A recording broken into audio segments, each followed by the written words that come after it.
ಇದು ಇಡೀ ಬೆಂಗಳೂರೇ ಬೆಚ್ಚಿ ಬೀಳುವಂತ ಭಯಾನಕ ಮರ್ಡರ್. ಹೆಂಡತಿಯ ಕುತ್ತಿಗೆಗೆ ನಾಯಿ ಬೆಲ್ಟ್ನಿಂದ ಬಿಗಿದು ಗಂಡ ಕೊಲೆ ಮಾಡಿಬಿಟ್ಟಿದ್ದಾನೆ. 4 ತಿಂಗಳ ಗರ್ಭಿಣಿಯನ್ನ ಕೊಂದು ತಾನು ಆತ್ಮಹತ್ಯೆಗೆ ಶರಣಾಗಿದ್ದಾನೆ ಗಂಡ. ಚನ್ನಮ್ಮನ ಕೆರೆ ಅಚ್ಚುಕಟ್ಟು ಪೊಲೀಸ್ ಠಾಣಾ ವ್ಯಾಪ್ತಿಯಲ್ಲಿ ನಡೆದಿರುವಂತ ಘಟನೆ ಇದು. ನಾಯಿ ಬೆಲ್ಟ್ನಿಂದ ಕೊಂದು ಅದೇ ಬೆಲ್ಟ್ನಲ್ಲಿ ಗಂಡ ಆತ್ಮಹತ್ಯೆಗೆ ಶರಣಾಗಿದ್ದಾನೆ.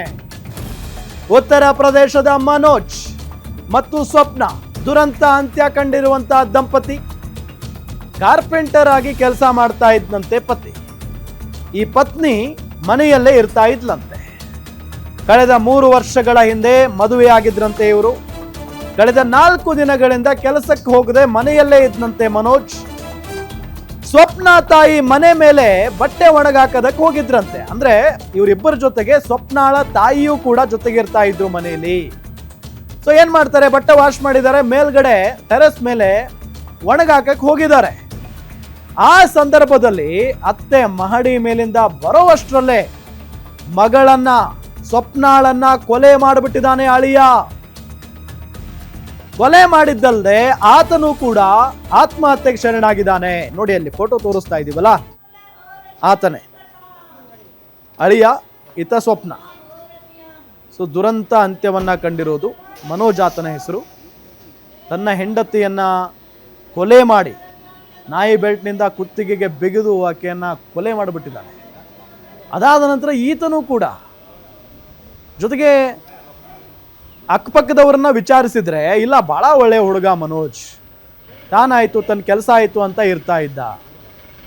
ಈಗ ನೋಡಿದ್ರೆ ಈ ರೀತಿಯಾಗಿ ಮಾಡಿದ್ದಾನೆ, ಯಾಕಂತ ಗೊತ್ತಿಲ್ಲ. ಈ ರೀತಿಯಾಗಿ ಹೇಳ್ತಾರೆ ಅಲ್ಲಿನ ಜನ.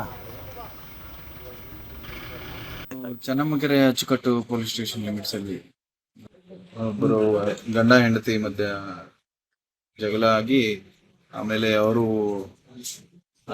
ಡೋರು ಕ್ಲೋಸ್ ಮಾಡ್ಕೊಂಡಿರ್ತಾರೆ. ಆಮೇಲೆ ಅದರ್ ಪೋರ್ಷನ್ಸ್ ಇರೋರು ಮತ್ತೆ ಓನರ್ಸ್ ನಮಗೆ ಮಾಹಿತಿ ಕೊಡ್ತಾರೆ ಸ್ಟೇಷನ್. ಸೊ ಇನ್ಸ್ಪೆಕ್ಟರ್ ಮತ್ತೆ ACP ಎಲ್ಲ ಬಂದು ಡೋರ್ ಓಪನ್ ಮಾಡಿಸಿ ನೋಡಿದ್ರೆ ಈಗ ಒಬ್ಬರು ಹ್ಯಾಂಗಿಂಗ್ ಮಾಡ್ಕೊಂಡಿರ್ತಾರೆ. ಹಸ್ಬೆಂಡ್ ಮನೋಜ್ ಅಂತ ಹೇಳಿ 28 years, ವೈಫ್ ಸಪ್ನಾ ಅಂತ ಹೇಳಿ ಅವರು 28 years. Both are from Azamgarh UP ಇಂದ. ಇವರು ಕಾರ್ಪೆಂಟರ್ ಕೆಲಸ ಮಾಡ್ತಾರೆ. ಸುಮಾರು ವರ್ಷದಿಂದ ಬೆಂಗಳೂರು ಬಂದು ಸೇರ್ಕೊಂಡಿದ್ದಾರೆ, ಆಲ್ಮೋಸ್ಟ್ 19 to 20 years. ಸೊ ಈಗ ನಮ್ಮ ಸೋಕೋ ಟೀಮ್ ಕೂಡ ವಿಸಿಟ್ ಮಾಡಿದೆ. ಸೊ ಏನು ನಿಖರವಾದ ಕಾರಣ ನಮ್ಗೆ ತನಿಖೆಯಲ್ಲಿ ಗೊತ್ತಾಗುತ್ತೆ. ಮದುವೆಯಾಗಿ ಒಂದು 3 ವರ್ಷ ಆಗಿದೆ. ಈ ವಿಚಾರಕ್ಕೆ ಮಾತನಾಡೋದಕ್ಕೆ ಹಿರಿಯ ಮನೋವೈದ್ಯರಾಗಿರುವಂಥ ಡಾಕ್ಟರ್ ಪದ್ಮಾಕ್ಷಿ ಅವರು ನಮ್ಮ ಜೊತೆಗೆ ಸಂಪರ್ಕದಲ್ಲಿದ್ದಾರೆ. ಮೇಡಮ್ ನಮಸ್ಕಾರ. ಎಸ್ ಮೇಡಮ್, ನಾವು ಸಾಮಾನ್ಯವಾಗಿ ಪ್ರತಿನಿತ್ಯ ಗಮನಿಸ್ತಾನೆ ಇದ್ದೀವಿ, ಕೌಟುಂಬಿಕ ಕಲಹ ಅಂತ ಹೇಳಿ ಕೊಲೆಗಳಾಗ್ತಾ ಇದ್ದಾವೆ. ಫಾರ್ ಎಕ್ಸಾಂಪಲ್ ಇವತ್ತು ನಿನ್ನೆ ಧಾರವಾಡದಲ್ಲಿ ಒಂದು ಘಟನೆ ಆಗಿದೆ. ಇಬ್ರು ಡಾಕ್ಟರ್ಸು ಗಂಡನನ್ನ ಚಾಕುವಿನಿಂದ ಇರಿದು ಹೆಂಡತಿನೇ ಕೊಲೆ ಮಾಡ್ಬಿಟ್ಟಿದ್ದಾಳೆ. ಜೊತೆಗೆ ಮಗನ ಮೇಲೂ ಕೂಡ 3 ಬಾರಿ ಚಾಕುವಿನಿಂದ ಇರಿದಿದ್ದಾಳೆ. ಅದೃಷ್ಟ ಆತ ಬದುಕೊಂಡಿದ್ದಾನೆ. ಏನ್ ನಡೀತಾ ಇದೆ ಅಂತ, ಯಾಕೆ ಈ ರೀತಿಯಾಗಿ ಆಗ್ತಾ ಇದೆ ಸಮಾಜದಲ್ಲಿ? ಇಲ್ಲಿ ಏನಿ ಡಾಕ್ಟರ್ ಕೊಲೆ ನೋಡಿದ್ರೆ ಅವ್ರಿಗೆ ಹೀಗೆ ಅಂತ ನಿಖರವಾದ ರೀಸನ್ ಹೇಳೋದು ಕಷ್ಟ ಆಗ್ಬೋದು. ಬಟ್ ಆದ್ರೂ ನಂಬಿಕೆ ಇಲ್ಲದೆ ಇರೋದು, ಅಂದ್ರೆ ಯಾರ ಮೇಲೂ ನಂಬಿಕೆ ಇಲ್ಲದೆ ಇರೋದು, ಪ್ಯಾರನೋಯ ಇದ್ರೆ, ನಂಬಿಕೆ ಇಲ್ಲದೆ ಇರುವಂತ ಒಂದು ಸಮಸ್ಯೆ ಇದ್ದಾಗ ಗಂಡನ್ಗೆ ಯಾರಿಗೂ ಅಫೇರ್ ಇರ್ಬೋದು, ಈ ತರದ ಗಂಡಂದಿರ್ಗೂ ಬರ್ಬೋದು ಈ ತರದೊಂದು ಸಮಸ್ಯೆ. ಆಗ ಅವರು ಯಾರನ್ನ ಮಾತಾಡ್ಸಿದ್ರು ಇವ್ರಿಗೆ ಅವ್ರ ಜೊತೆಗೆ ಅಫೇರ್ ಇರ್ಬೋದು, ಮೋಸ್ಟ್ಲಿ ಇವ್ರು ಸರಿಗೆ ಇಲ್ಲ, ನನ್ ಬಿಟ್ಟು ಇನ್ನೊಬ್ಬರನ್ನ ಪ್ರೀತಿ ಮಾಡ್ತಿದ್ದಾರೆ, ನನ್ನನ್ನು ಬಿಟ್ಬಿಡ್ಬೋದು, ಈ ತರದೆಲ್ಲ ಒಂದು ಭಾವನೆ ಬಂದು ಈ ರೀತಿ ಮಾಡಿರಬಹುದು. ಇದೇ ಕಾರಣ ಅಂತ ಹೇಳೋದು ಕಷ್ಟ ಇದೆ, ಅದು ನಿಖರವಾಗಿ ಅವರೇ ಹೇಳಲಿಕ್ಕೆ ಸಾಧ್ಯ. ಅಂದ್ರೆ ಈ ತರದ ಕ್ರೈಮ್ಸ್ ನಾನು ಅಷ್ಟೊತ್ತಿಂದ ಎಲ್ಲ ನೋಡ್ತಾ ಇರೋ ಕ್ರೈಮ್ಸ್ ಎಲ್ಲ ನೋಡ್ತಾ ಇದ್ರೆ ಲೈಫಿನ ಎಕ್ಸ್ಪೆಕ್ಟೇಷನ್ಸ್ ಜನರಲ್ಲಿ ಫುಲ್ ಡಿಫ್ರೆಂಟ್ ಆಗ್ಬಿಟ್ಟಿದೆ. ಎಲ್ಲರಿಗೂ ಸುಲಭವಾಗಿ ಎಲ್ಲವೂ ಸಿಗ್ಬೇಕು, ಕಷ್ಟ ಪಡಂಗಿಲ್ಲ. ಇದು ಜೀವನದಲ್ಲಿ ಆಗಿರ್ಲಿ, ರಿಲೇಶನ್ಶಿಪ್ ಆಗಿರ್ಲಿ, ಯಾವುದೇ ಆಗಿರ್ಲಿ, ಎಲ್ಲವೂ ಈಸಿ ಆಗಿರ್ಬೇಕು. ಅಂದ್ರೆ ಯಾರೋ ರಿಲೇಶನ್ಶಿಪ್ ಅಲ್ಲಿ ಏನು ಕೇಳಂಗೇ ಇಲ್ಲ, ಸುಮ್ನೆ ಆರಾಮಾಗಿರ್ಬೇಕು. ಚೂರ್ ಎಕ್ಸ್ಟ್ರಾ ಪ್ರಶ್ನೆ ಕೇಳಿದ್ರು ಈಗ ಬೇರೆ ಹೇಳ್ತಾರೆ ಇದು ಸಂಪೂರ್ಣ ಟಾಕ್ಸಿಕ್ ರಿಲೇಶನ್ಶಿಪ್. ಈ ರೀತಿ ಬಹಳ ಆಲೋಚನೆಗಳು ದಿನೇ ದಿನೇ ಚೇಂಜ್ ಆಗ್ತಿರೋದ್ರಿಂದ ಮೊದಲೇ ಬದಲಾಗ್ತಿರೋ ಲೈಫ್ ಸ್ಟೈಲ್ಗಳೆಲ್ಲ ಎಲ್ಲ ಈಸಿ ಆಗಿ ಈಗ ಒಂದು ರಿಲೇಶನ್ಶಿಪ್ ಇನ್ನೇನ್ ಬಿಟ್ಬಿಡೋಣ ಬಿಡು, ಇನ್ನೊಬ್ರು ಸಿಕ್ಕೇ ಸಿಗ್ತಾರೆ ಇನ್ನೊಂದು ಪ್ಲಾಟ್ಫಾರ್ಮ್ ಅಲ್ಲಿ ಅಂತ ಹೇಳಿ ಆಗ್ತಾ ಇರೋದ್ರಿಂದ. ಸೊ ಎಲ್ಲಾ ತರದ ರೀಸನ್ಸು ಕಾರಣ ಇರ್ಬೋದು. ಮತ್ತೆ ಕ್ರೈಮ್ ರೇಟ್ಸ್ ಇನ್ಕ್ರೀಸ್ ಆಗಕ್ಕೆ ಸ್ಟ್ರೆಸ್, ಎಷ್ಟ್ರ ಮಟ್ಟಿಗೆ ಎಲ್ಲಾ ತರ ಸ್ಟ್ರೆಸ್ ಅನುಭವಿಸ್ತಾ ಇದಾರೆ ಅಂತ ಹೇಳಿದ್ರೆ ಎಲ್ಲಾರ್ಗೂ ಸ್ಟ್ರೆಸ್ಸೇ, ಸಮಾಧಾನ ಯಾರಲ್ಲೂ ಇಲ್ಲ. ವ್ಯವಧಾನ ಯಾರಲ್ಲೂ ಇಲ್ಲ. ಕೂತ್ ಮಾತಾಡೋಣ, ನೋಡೋಣ ಏನಿದು, ಇದು ಸರಿ ಇದೆಯಾ ತಪ್ಪಿದ್ಯಾ, ಯಾವ್ದು ಇಲ್ಲ. ಎಲ್ಲವೂ ಇನ್ಸ್ಟೆಂಟ್ ಆಗಿ ಆಗ್ಬೇಕು. ಒಂಥರ ಇನ್ಸ್ಟೆಂಟ್ ದೋಸೆ ತರ ಎಲ್ಲವೂ ಇನ್ಸ್ಟೆಂಟ್ ಫಾಸ್ಟ್ ಆಗಿ ಆಗ್ಬೇಕು. ಇದೆಲ್ಲವೂ ನಾನಾ ಕಾರಣಗಳು. ಅದಾದ ನಂತರ ಇದು ಆಲ್ಕೋಹಾಲ್, ತುಂಬಾ ಆಲ್ಕೋಹಾಲ್ ಅಡಿಕ್ಟ್ ಆಗಿರ್ತಾರೆ, ಡ್ರಗ್ ಅಡಿಕ್ಟ್ಸ್ ಆಗಿರ್ತಾರೆ, ಬೇರೆ ಬೇರೆ ವಸ್ತುಗಳಿಗೆ ಕರೆಕ್ಟ್. ಬೇರೆ ವಸ್ತು ಮೇಲೆ ಡಿಪೆಂಡೆನ್ಸಿ ಇರುತ್ತೆ. ಈ ತರದ ಎಲ್ಲ ಸಮಸ್ಯೆಗಳು ಇದ್ದಾಗ ಈ ರೀತಿ ಸಾಧ್ಯತೆ ಇರುತ್ತೆ. ಆಮೇಲೆ ರಿಲೇಶನ್ಶಿಪ್ಸ್ ವ್ಯಾಲ್ಯೂನ ಕಳ್ಕೊತಾ ಇದೆ. 100% ಮೇಡಮ್. ಈಗ ಅಪ್ಪ ಇತ್ತೀಚಿನ ಅಮ್ಮ, ದಿನಗಳಲ್ಲಿ ನಾವು ನೋಡ್ತಾನೆ ಇದೀವಿ. ಕ್ವಾಲಿಟಿ ಆಫ್ ಹೌದು, ಈಗ ಸೋಷಿಯಲ್ ಮೀಡಿಯಾ ಇದಕ್ಕೆಲ್ಲ ಕಾರಣ ಅಂತ ಹೇಳ್ಬೋದು. ಯಾಕೆಂತ ಅಂದ್ರೆ ಸೋಷಿಯಲ್ ಮೀಡಿಯಾದಲ್ಲಿ ಯಾರು ಬೇಕಾದ್ರೂ ಎಲ್ಲಿಂದ ಬೇಕಾದ್ರೂ ಆದಷ್ಟು ಬೇಗ ನಮಗೆ ಕನೆಕ್ಟ್ ಆಗ್ತಾರೆ. ಸೊ ಇದರಿಂದ ಸಂಬಂಧಗಳ ಮೌಲ್ಯ ಕುಸಿತ ಆಗ್ತಾ ಇದೆಯಾ, ಸಂಬಂಧಗಳ ಬೆಲೆ ಕಡಿಮೆ ಆಗ್ತಾ ಇದೆಯಾ ಅಂತ?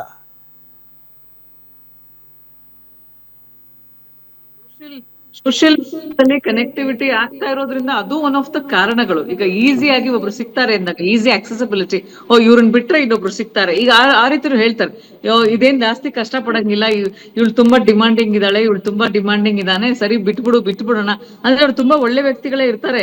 ಅದೇನೋ ಒಂದು ಪ್ರಶ್ನೆ ಕೇಳಂಗೇ ಇಲ್ಲ, ಕೆಲವ್ರು ಇರ್ತಾರೆ, ನನ್ನ ಯಾರು ಏನೋ ಮಾತಾಡ್ಸಂಗೇ ಇಲ್ಲ, ಏನು ಕೇಳಂಗೇ ಇಲ್ಲ.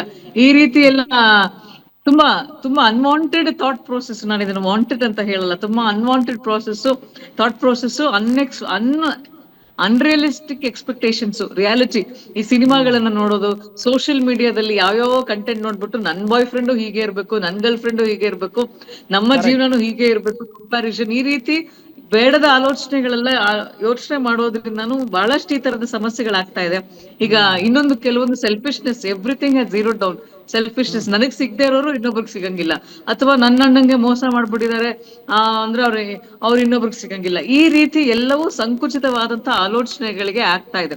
ಮುಂಚೆ ಎಲ್ಲವೂ ಸಮಾಜಕ್ಕೋಸ್ಕರ ಯೋಚನೆ ಮಾಡೋಣ, ಎಲ್ಲರನ್ನೂ ಇನ್ವಾಲ್ವ್ ಮಾಡ್ಕೊಂಡು ಯೋಚನೆ ಮಾಡೋಣ ಅಂತ ಹೇಳಿ ಲರ್ನಿಂಗ್ ಆಗ್ತಿತ್ತು. ಇದು ಹಂಗಲ್ಲ, ಇದು ನೀನೇ ಗೆಲ್ಬೇಕು, ನೀನೊಬ್ಬರೇ ಗೆಲ್ಬೇಕು, ಎಲ್ಲವನ್ನೂ ಲೈಫಲ್ಲಿ ನೀನ್ ನಂಬರ್ 1 ಇರ್ಬೇಕು, ಈ ತರ ಎಲ್ಲ ತಲೆ ಒಳಗಡೆ ಬಂದು ತುಂಬಿ ಮನುಷ್ಯ ಮೋಸ್ಟ್ ಪ್ರಾಬಬ್ಲಿ ತುಂಬಾ ಸೆಲ್ಫಿಶ್ ಆಗ್ತಾ ಇದಾರೆ. ಮಾನವೀಯತೆ ಬೆಳೆ ಕಳ್ಕೊತಾ ಇದೆ. ಮಾನವೀಯತೆ ಕಳ್ಕೊಂಡ್ಮೇಲೆ ರಿಯಾಲಿಟಿ ಟಚ್ ಹೋಗ್ತಾ ಇದೆ. ಸ್ಟ್ರೆಸ್ ಜಾಸ್ತಿ ಆಗಿರೋದ್ರಿಂದ, ಸರಿ ತಪ್ಪುಗಳ ಆಲೋಚನೆ, ಬ್ಯಾಲೆನ್ಸ್ ಬ್ರೈನ್ ಅಲ್ಲಿ ಇಂಬ್ಯಾಲೆನ್ಸ್ ಆಗ್ತಿರೋದ್ರಿಂದ ಈ ತರದೆಲ್ಲ ಸಮಸ್ಯೆಗಳು ಜಾಸ್ತಿ ಆಗ್ತಾ ಇದೆ ಸೊಸೈಟಿಯಲ್ಲಿ. Social media one of the main reason. ಅದಾದ ನಂತರ ಈ ರೀತಿ ಕ್ರೈಮ್ಸ್ ಆದ ಮೇಲೆ ಫಾಲೋ ಅಪ್ ಇನ್ಫಾರ್ಮೇಶನ್ ಬರೋದು ತುಂಬಾ ಕಡಿಮೆ ಸೋಷಿಯಲ್ ಮೀಡಿಯಾದಲ್ಲಿ. ಫಾಲೋ ಅಪ್ಸ್ ಅಂದ್ರೆ ಈ ರೀತಿ ಸಮಸ್ಯೆ ಆದ್ಮೇಲೆ ಅವ್ರಿಗೆ ಏನಾಯ್ತು, ಎಷ್ಟು ಅವ್ರ ಹಿಂಸೆ ಅನುಭವಿಸ್ತಾ ಇದಾರೆ, ಆ ತರದೆಲ್ಲ ಇನ್ಫಾರ್ಮೇಶನ್ ಜಾಸ್ತಿ ಇರಲ್ಲ. ಸೊ ಹಾಗಾಗಿ ಏನ್ ಅನ್ಕೊಂತಾರೆ ಜನ, ಒಂದ್ ತರದ ಭ್ರಮೆ ಅಂದ್ರೆ, ಈ ತರದ್ ಏನೋ ಒಂದ್ ಮಾಡಿದ್ರು I can get out of it, ನಮ್ಮ ಕಾನೂನಲ್ಲಿ ನಮ್ಗೇನು ಅಂತ ಇದೇನಾಗಲ್ಲ, ನಾನು ಸೇಫ್ ಆಗಿ ಹೊರಗಡೆ ಬಂದ್ಬಿಡ್ಬೋದು. ಈ ರೀತಿಯಾದಂತ ತಪ್ಪು ಒನ್ ಆಫ್ ದ ಆಲೋಚನೆ ಬರೋದ್ರಿಂದ ಎಷ್ಟೋ ಸತಿ ಜನ ನೋಡೋಣ ತಡಿ, ನನ್ಗೇನಾಗಲ್ಲ ಬಿಡು, ಇನ್ನು ಆಟಿಟ್ಯೂಡ್ ಜಾಸ್ತಿ ಆಗ್ತಾ ಇದೆ. ಕರೆಕ್ಟ್. ಒಂದು ಕಮ್ಯುನಿಕೇಶನ್ ಪ್ರಾಬ್ಲಮ್ ಆಗ್ತಾ ಇದೆ.